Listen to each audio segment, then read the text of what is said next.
Happy Wednesday to you. Today we are going to cover section 5 of chapter 10, completing the square. And I have written out 8 steps that I feel will really help you on today's worksheet. They are listed for you. After that, we're going to certainly make sure that you follow each of these steps. So to begin, when you complete the square, you actually are going to start by moving your constant from the left side in standard form over to the right side. So instead of having ax squared plus bx plus c equals 0, you move that constant over here and your equation no longer equals 0. Second step, and this is one that students tend to forget because the first few questions you have, your x squared coefficient is going to be 1.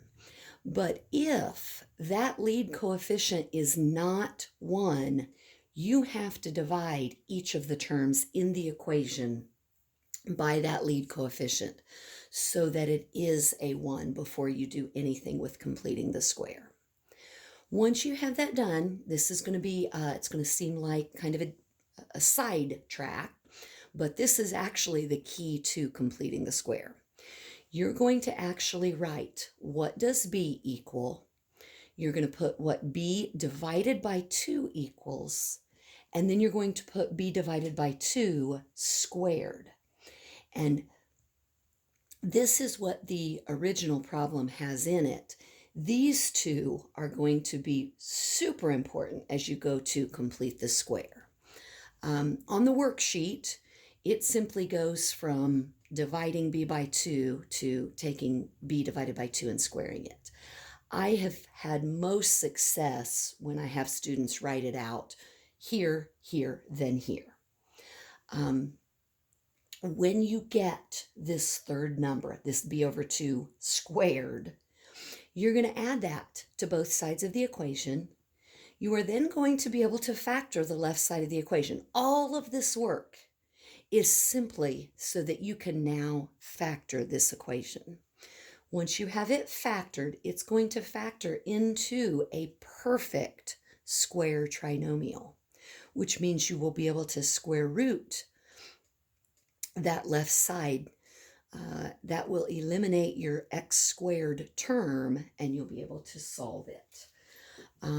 Hopefully you've had enough time to write this down.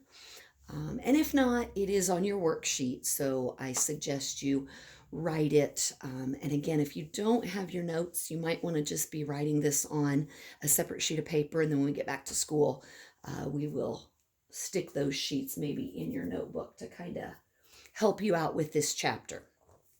But I now have 2. I think earlier I said I was going to work 1 with you and give you 3 to do. I'm actually going to work 2 with you today, and you're only going to have 2 then to do. Tomorrow, there's no new instruction. We're simply going to practice what we've learned today. So, step 1 in completing the square is to move your c term, your constant, to the opposite side of the equation. So we are going to add 24 to both sides. That gives us x squared plus 10x is equal to 24. Step 2 is to make sure your lead coefficient is 1, and in this case it is, so we're ready to move on to step 3. Step 3, I suggest you put b equals, in this case it's 10, b divided by 2 equals, in this case, 5, and b divided by 2, the quantity squared. 5 squared is 25. And this is the most effective way that I've seen completing the square be taught, simply because it does take so many steps. It's nice to just put it all right here. On your worksheet, step 4 is to write what b over 2, the quantity squared, is. So I will rewrite it just so you can follow along as you do. I know you don't have the worksheet, but you're going to be able to see it. Step 5 is going to be now to come back up to this equation, and we are going to add 25 to both sides of this equation. And I probably should have left a little spot right there, because another thing I've noticed in teaching completing the square is that if you leave a little spot, it's easier to go ahead and remember, okay, now I'm ready to add that 25 in the blank spot.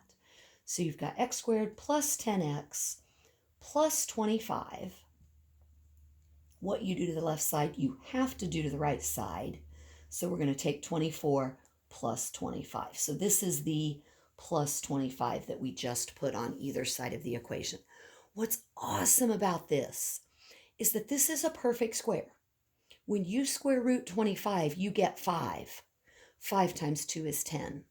We just created a perfect square binomial.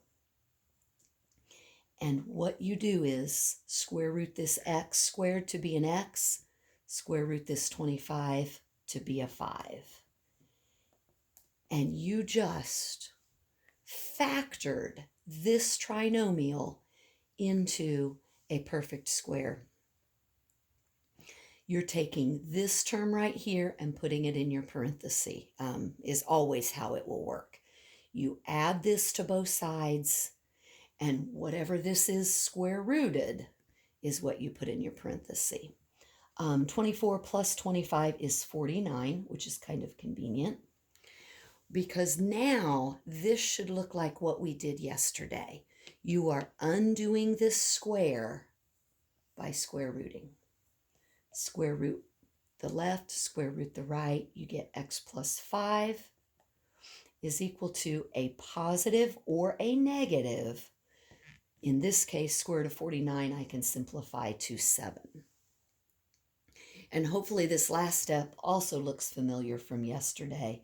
Subtract 5 from both sides, giving you x is equal to a negative 5 plus 7, or a negative 5 minus 7. X is either going to be 2 or negative 12. How awesome is that? Now, just so you know, if you end up with integers, this thing actually would have factored. Completing the square is beneficial for those trinomials that will not factor. But we like to start with trinomials that do factor, just so you can kind of get used to these steps. Because it works the same whether it factors or not. But when it factors, you get nice integer answers rather than decimal answers. All right, let me do one more. This, by the way, was number 1 on the worksheet. Number 2 works just like it, so you'll have one problem to practice just like what we did there. And now I'm going to do one with a lead coefficient that is not 1. So you have 4x squared plus 4x minus 11 equals 0. And I'm asking you to complete the square for this particular problem. Step 1 is simply to move the constant to the opposite side of the equation, giving you 4x squared plus 4x. I'm going to leave a little bit of room right there, equals 11. Just so you remember, at some point, we're going to have to add a couple things to our equation. Second step, you've got to make sure this lead coefficient is 1, and it's not in this case. So we're going to divide the first term, the second term, and the third term by 4. This gives me x squared plus x. I'm going to leave a little bit of room here, equals 11 over 4. No need to panic. Fractions are friends, not food. B is equal to 1. B over 2 is equal to 1 over 2, which is 1/2. And b over 2, when you square it, is the same as 1/2 times 1/2, which is 1/4. Okay, so once you've moved the constant and you've made sure your lead coefficient is 1, you get to start with this amazingly wonderful step right there. On your worksheet, they do have you write b over 2, the quantity squared again. So I'll go ahead and just rewrite that so you can see. Your worksheet has this as step 3, this is step 4. I usually just combine them in one step. So now we're ready to take this equation right here, since we've rearranged it, x squared plus x, we are going to add this right here, plus 1/4 to either side of the equation. 11 over 4 plus 1/4. Okay, and I know this is new. This is crazy. I really, really wish I was right there with you to let you talk about this and vent your frustrations with this process, but it follows the same steps each time.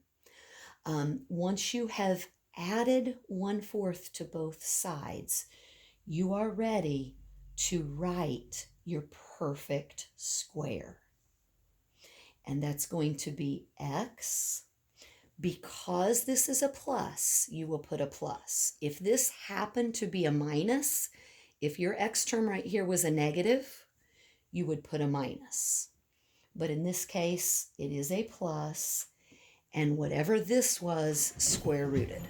So you've got 1/2 right here. And I know that 11/4 plus 1/4 is 12/4. So let me do this off to the side just so you can see. 12/4 when I add, and 12 over 4 is 3. I now have a quantity that is being squared. I am going to square root the left side of my equation, square root the right side of my equation, and get x plus 1/2 is equal to a positive or a negative square root of 3. And when I subtract 1/2 from both sides, I get x is equal to a negative 1/2 added to the square root of 3, or a negative 1/2 and subtract the square root of 3. For this particular assignment, and let me check tomorrow's assignment. Oh, for this particular assignment, I am fine with you leaving it in this form. For tomorrow's assignment, where you've got several more of these to practice, you can actually type it into your calculator and get a decimal answer. I do want you to know that tomorrow's assignment, the first part, asks you what are you going to put for the C right here. So all you have to do for the first 6 questions tomorrow is write your B, divide your B by 2, and then square that. That is what your C is when you have a perfect square trinomial. The second thing it asks you for is to actually write the perfect square trinomial. So just so you know, the first 6 questions on tomorrow's assignment is just getting you used to b over 2, b over 2 squared, and this part right here. The last 6, or actually I guess the last 8, you actually get to practice these tomorrow. However, there is no instruction tomorrow, so I will simply attach the page. I believe the answers are there for you to check your work, and there you go. So, hope you enjoy your Wednesday.